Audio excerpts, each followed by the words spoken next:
Asan lulugar si tatay? Asan lulugar si nanay? Kapag nandyan, baliwalain. Kapag wala naman, magagalit kasi sinabi, iniwan, pinagpalit sa ibang pamilya kasi para lang sa pera. It's so hard na maging nanay at tatay. Pero ito lang masasabi ko sa mga bata na nagrereklamo.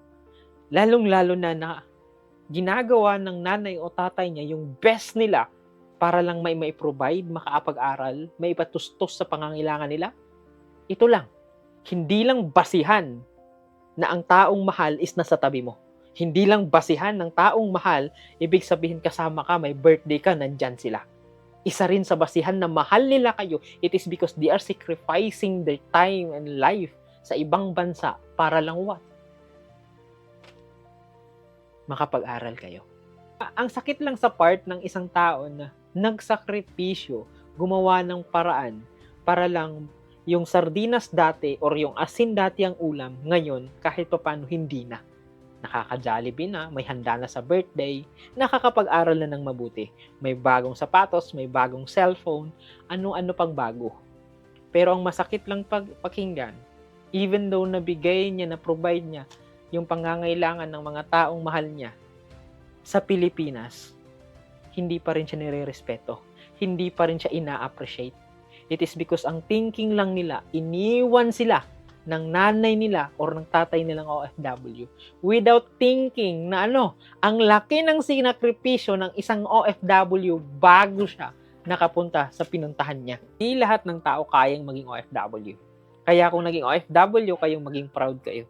Kasi, number one, hindi lahat ng tao kaya na maging OFW.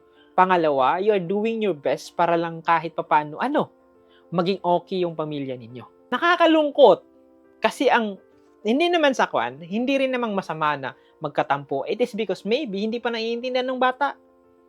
Kaso masakit lang talaga sa tenga na, hindi kami mahal ng nanay ko, sir, kasi pinagpalit kami sa pera. Ha? Tapos yung nandito naman sa Pilipinas, nandyan nga sa tabi, pero kulang naman yung may provide.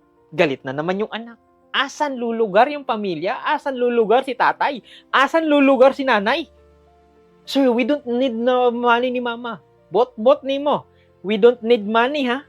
Hindi ko kailangan ng perang, kailangan ko ng nanay ko.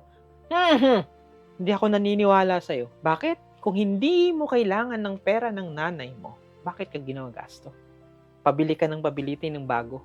At nung hindi naman mabigay yung bagong gusto mo, ayun, magagalit naman uli. Akala mo kung may pinatagong pera. Akala mo ang tingin sa OFW isang bangko. Pero ang masakit lang pakinggan, even though nabigay niya, na-provide niya yung pangangailangan ng mga taong mahal niya, sa Pilipinas, hindi pa rin siya nire-respeto.